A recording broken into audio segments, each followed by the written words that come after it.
5 menit. Saya lihat dulu, saya pastikan dulu. Bisa dibantu? Boleh, silakan. Ya. Mic. Bisa pakai ini.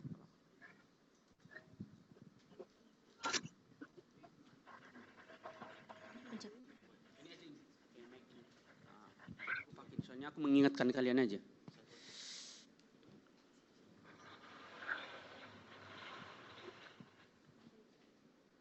Ya, silakan. Baik, selamat siang Bapak Ibu, pembicara, dosen, dan teman-teman semua. Perkenalkan, saya Benita. Saya Elfrida Silaban. Baik, kami dari STT Real Batam. Ingin menyampaikan tentang, boleh ditampilkan slide-nya? Boleh berdiri juga nggak apa-apa.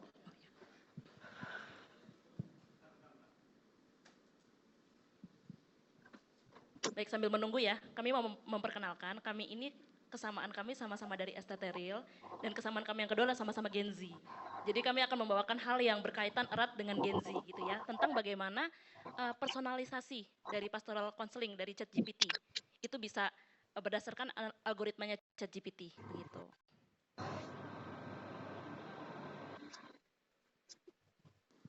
Sudah bisa ditayangkan?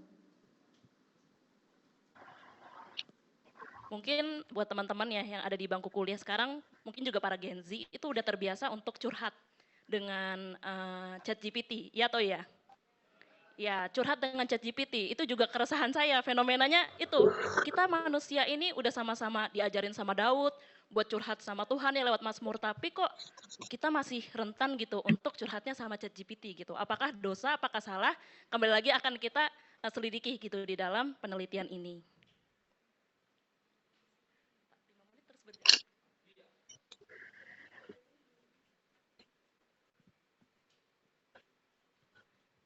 Baik, tapi kelemahannya apa sih dengan curhat dengan ChatGPT ya? Yang pertama itu ada tantangan kehilangan human touch atau sentuhan manusia, di mana robot atau misalnya AI itu kan kecerdasan buatan. Nah, kita lihat ya dari gambar berikut, apakah Bapak Ibu nyaman dengan pemandangan berikut? Ketika manusia yang dikatakan punya perasaan mempercayakan sesosok AI gitu untuk mendengarkan permasalahan hidupnya dan bahkan meminta petunjuk gitu ya untuk menemukan jawaban hidup gitu. Ini udah bisa pakai itu. Nah, jadi tantangan pertama human touch, yang kedua kerahasiaan data, di mana hal-hal yang personal, yang pribadi itu bisa dibagikan melalui AI dan kita tidak tahu siapa sih yang memiliki database itu dan digunakan untuk apa. Dan yang ketiga adalah degradasi nilai spiritual, di mana siapalah yang kita andalkan gitu. Ketika segala sesuatu bisa dijawab AI, apakah masih berguna untuk bertanya sama Tuhan? Nah, itu tantangan AI. Dan kemudian adanya peluang integrasi bahwa kami tidak mengantagonisasi AI atau ChatGPT, tetapi kami melihat ada semangat integrasi di sini, seperti seminar hari ini ya, Pentakostalisme dan AI. Dan yang kemudian adalah memberikan tidak hanya saran teori, tapi juga langkah implementasinya. Penelitian kami akan bertujuan menjawab pertanyaan-pertanyaan berikut, saya langsung saja. Yang pertama, tantangan dan implikasi etis yang muncul dari penggunaan AI dalam konteks kerohanian secara umum. Boleh bantu next?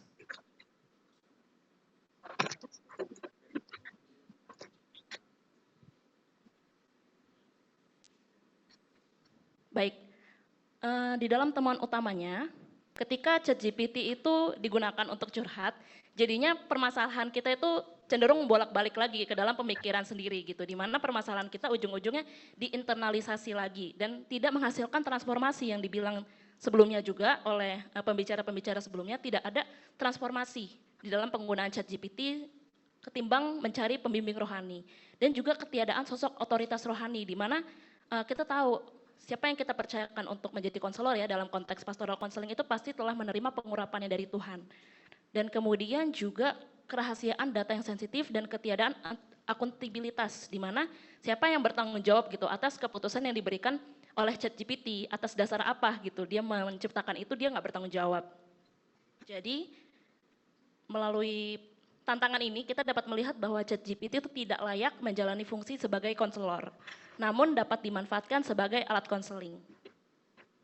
Dengan seperti apa ya alatnya bekerja, kita bisa bahas di sini. Ada sebuah penelitian ya, studi bisnis, di mana perusahaan-perusahaan besar seperti Amazon dan Netflix itu menggunakan AI untuk yang pertama menganalisis riwayat pencarian serta pembelian. Misalnya teman-teman udah mau menjelang Natal, yang keluar di kolom Shopee-nya adalah souvenir Natal, hadiah Natal, kue Natal gitu. Karena mereka tahu teman-teman itu lagi mau cari apa sih sekarang, dan kemudian dia mengenali profil penggunanya. Yang ketiga, merekomendasikan produk yang lebih relevan sesuai data tersebut atau dari algoritma. Dan meningkatkan penjualan dan loyalitas pengguna. Pada akhirnya adalah uang ujung-ujungnya ya. Nah tapi di dalam pastoral counseling, bukankah kita bisa mengadopsi pola pikir seperti ini, di mana ChatGPT itu sudah memiliki rekam atas profil kita, apalagi buat teman-teman yang sering curhat sama ChatGPT. Jadi udah tahu nih kecenderungan berpikir teman-teman seperti apa, kesukaannya apa, kepribadian seperti apa. Dan setelah mengenali profil tersebut, ChatGPT dapat merekomendasikan hal-hal yang tepat gitu ya untuk menganalisa profil teman-teman semua gitu. Kemudian dengan demikian seorang konselor dapat merekomendasikan tindakan nyata dalam menangani permasalahan konselinya. Langsung saja ya di dalam implementasinya. Yang pertama adalah tahap prakonseling, di mana sebelum memulai sesi konseling itu konseling mengisi formulir profil.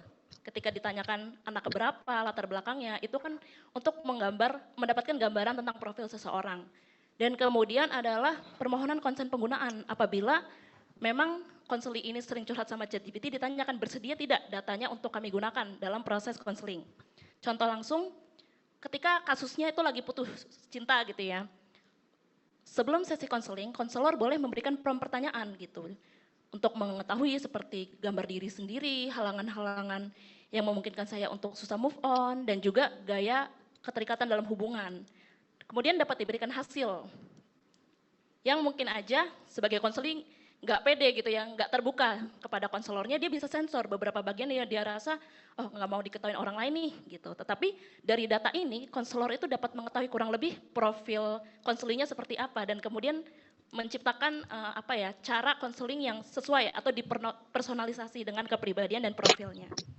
Jadi demikianlah integrasi ChatGPT dapat dilakukan. Saya tutup saja dengan gambar berikut. Ya, di sini tetap konselornya manusia, tetapi ChatGPT itu logonya di kertas ya sebagai alat, dan mereka berdua di bawah pengurapan Roh Kudus. Terima kasih. Baik, terima kasih, tepuk tangan untuk pemakala. Baik, terima kasih.